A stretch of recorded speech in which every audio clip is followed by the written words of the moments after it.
Suatu ketika ayahnya Majnun ini menjemput anaknya, mencari, ketemu, dijemput, dibawa pulang. Kemudian pokoknya diciptakan suasana yang sekiranya membuat Majnun lupa dengan Laila. Dicarikan gadis-gadis cantik yang sekiranya jauh lebih cantik dari Laila, mau berapapun dikasih. Saya tidak tahu kalau kamu imanmu kuat tidak digituin. Jadi dibikinkan pesta tiap malam. Targetnya satu, tinggalkan Laila. Saat ini juga. Tapi Majnun tidak mau. Jadi katanya Majnun ini mewanti-wanti Laila. Kalau aku tidak mau digituin, ingat-ingat Laila maksudnya itu. Mungkin engkau diberi 2 cawan minuman, 1 cawan kebencian, agar engkau lupa padaku, yang 1 anggur kesenangan, agar engkau menerima orang lain sebagai gantiku.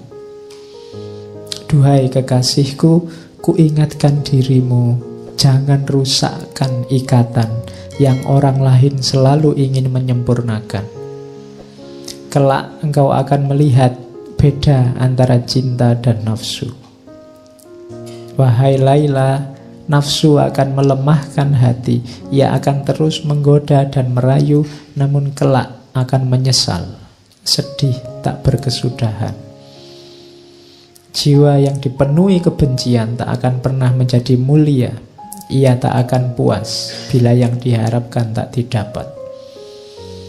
Bedakan cinta dengan nafsu. Cirinya, nafsu akan terus menggoda, yang akhirnya adalah penyesalan. Sedang diriku Laila demi Allah, tali kasih yang telah bersemi akan kusiram dan kupupuk, agar cinta yang engkau berikan tetap terjaga selamanya. Dan aku haramkan atas diriku juga segala yang engkau tidak suka. Jadi orang jatuh cinta itu pasti tidak melakukan apa yang tidak disukai oleh yang dicintai. Kalau kamu cinta pada Allah, tidak perlu dipaksa, tidak harus ditausiai tiap hari, pasti dengan ikhlas. Kamu tidak menjalankan yang tidak disukai oleh Allah. Jangan kau biarkan jiwaku hancur karena murkamu. Orang yang cinta itu yang ditakuti satu, yang dia cintai marah padanya. Karena aku tak sanggup menerima amarahmu, bahkan gunung pun akan hancur karena kemarahanmu. Buanglah dalam dirimu segala keraguan, karena cinta tak bisa bersanding dengan kebimbangan. Aku akan selalu menjaga tali cinta kita. Walau engkau tak di sisiku, namun aku yakin cintamu selalu hadir di hatiku. Nah, ini puisi-puisinya masih panjang. Kalau ini munajat. Ini saya bilang malam-malam sendirian. Kalau Majnun ini dilakukan setiap kali dia tenaganya habis, tidak punya kekuatan lagi. Jadi Majnun ini kan jarang makan, di tengah padang pasir mengembara. Jadi tiap kali kehabisan energi kayak orang sudah megap-megap mau mati, munajat ini dilakukan. Setelah baca munajat ini, kekuatannya kembali lagi. Iya. Cuma ini Majnun ya, tidak harus ditiru. Ya, ini katanya Majnun, Tuhan, apalagi yang dapat aku lakukan? Aku telah lelah dan tubuhku melemah. Itu, yang lemah tubuhnya, tapi lihat yang didoakan siapa? Aku memohon dengan kekuatanmu, ringankanlah langkah kaki Laila untuk menemui diriku yang tidak berdaya. Wahai Tuhan, aku adalah hamba-Mu. Apalah guna hidupku jika harus menanggung beban seperti ini? Tunjukkan kemuliaan-Mu, turunkanlah berkah-Mu agar jiwaku dapat hidup kembali, terhindar dari lembah kematian dan memperoleh kekuatan untuk melangkah menemui kekasihku. Jadi ini munajatnya. Setelah ini terus dia merasa dapat energi baru, terus kumat lagi. Ya. Jadi wahai Laila, aku tahu engkau terpenjara dalam lingkungan keluarga yang mengasihimu. Tapi mengapa engkau tak hendak melihat diriku yang terlunta-lunta di padang gersang? Aku hidup terasing. Orang-orang menganggapku gila. Mereka menista dan menjauhiku. Duhai kekasihku, cinta telah mengambil jiwaku dan menyandingkannya dengan jiwamu. Aku tidak akan mempedulikan anggapan orang. Aku hanya memohon padamu, kuatkanlah tali pengikat jiwa kita.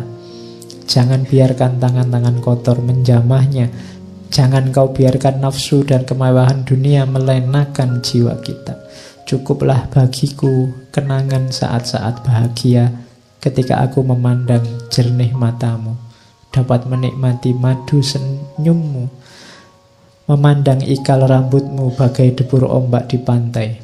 Biarkan kenangan itu menjadi mata air kebahagiaan, tempat istirahat musafir cinta yang kehausan.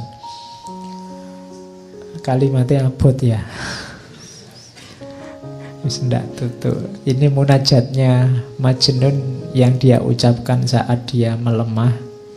Rasa-rasanya sudah mau meninggal. Tapi biasanya setelah membaca ini terus dia bergairah lagi hidupnya. Hidup karena tadi kalimat yang terakhir tadi, kenangan akan yang dicintai. Saya bilang tadi memori, kenangan itu senjata yang luar biasa yang menghidupkan cinta.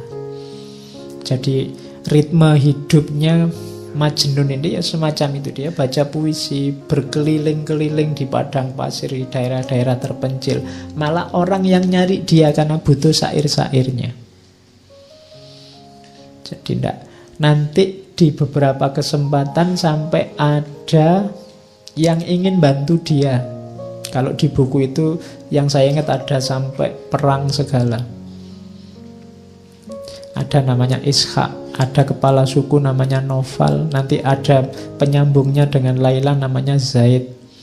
Ini orang-orang yang ingin bantu dia dengan beberapa cerita.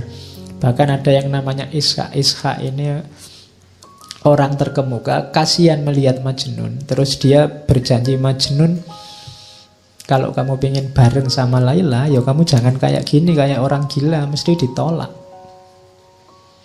Kalau kamu percaya padaku, aku yang ngatur, termasuk ngatur dirimu. Jadi selama sekitar 2-3 bulan Majnun ini dilatih hidup normal. Dikasih baju, kan sebelumnya kan tidak pakai baju, tidak pakai apa, hidupnya di padang pasir, dilatih kayak orang biasa, hidup normal kayak orang terpandang. Katanya Ishak, tak jamin nanti tidak lama lagi kamu tak ajak ke keluarganya Laila, kamu pasti diterima. Tapi sudah latihan jadi orang normal. Saya kayak SpongeBob ya, latihan jadi orang normal. Ya, jadi setelah dia dianggap normal oleh Ishak, diajak melamar lagi ke rumahnya orang tua Laila, tapi tetap ditolak. Iya, jadi pokoknya orang tuanya sudah antipati sama Majnun. Pokoknya asal bukan Majnun. Jadi itu membuat Majnun kalap lagi, dia puisi-puisinya keluar lagi, sudah lari lagi ke padang pasir mengembara lagi.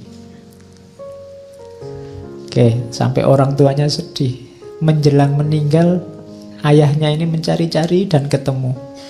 Majnun sampai sujud-sujud di kakinya karena tidak bisa memenuhi permintaan ayahnya untuk pulang. Tidak bisa. Katanya Majnun, wahai ayahanda, kesedihan adalah takdirku. Penderitaan telah memangsa masa mudaku. Kesedihan bagai ulat yang memakan habis daun-daun bungaku, hingga tunas keindahan hidupku tercabut. Aku duduk dalam kegelapan, berselimut debu, dan telah kuucapkan selamat tinggal pada semua kenikmatan duniawi yang menggodaku. Segala penderitaan telah aku jalani, dan keceriaan masa muda telah tercampak, tersisih. kini aku datang ke hadapanmu, memohon maaf dan maklummu. Engkau adalah ayahku, orang yang sepantasnya ku minta ridho darimu. Jadi dia tidak sanggup memenuhi permintaan ayahnya untuk pulang hidup secara normal. Akhirnya ayahnya minta, ya sudah kalau gitu permintaanku yang terakhir, ayo kamu ikut aku naik haji. Jadi nanti ada cerita Majnun ini oleh ayahnya diajak ke Mekah untuk haji.